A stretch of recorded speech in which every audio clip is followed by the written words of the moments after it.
Hey everyone. In this video, I want to talk a little bit about the converses to our parallel line theorems.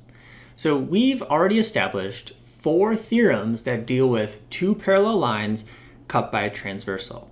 We have the corresponding angle theorem, the alternate interior angle theorem, the alternate exterior angle theorem, and the consecutive interior angle theorem. Now, each of these theorems describes a specific angle relationship when 2 parallel lines are cut by a transversal. So for example, the corresponding angle theorem says if 2 parallel lines are cut by a transversal, then the pairs of corresponding angles are congruent. Now, the converse to this theorem is also true. So the converse is we just say it backwards. So if the corresponding angles are congruent, then the 2 lines have to be parallel. So this is true for all 4 of these theorems. So all 4 of the theorems can be used backwards. And what that means is we can use this to help us write and solve some equations to find some specific values that will ensure that our lines have to be parallel. So I want to take a look at 2 examples where we do just that.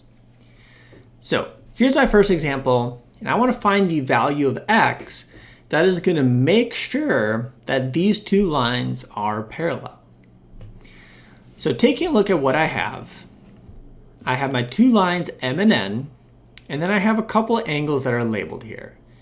Now based on their positions, so if I just highlight this, so this angle here is represented by 3x plus 5, and this angle down here, this one is 65 degrees.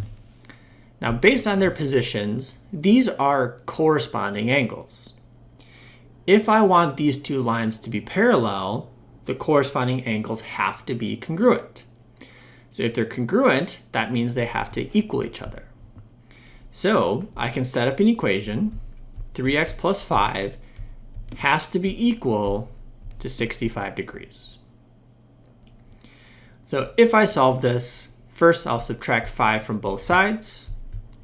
This is going to give me 3x is equal to 60.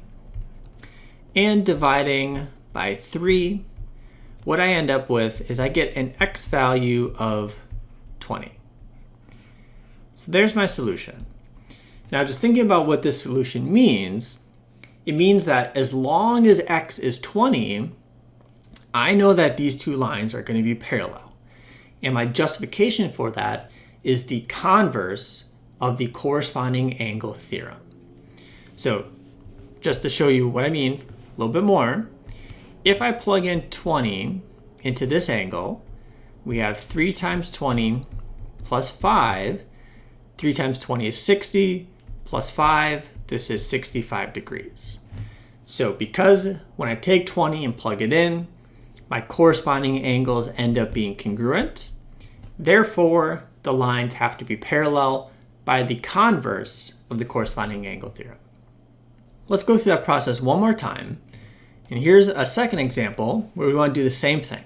So what value of x is going to make these 2 lines parallel?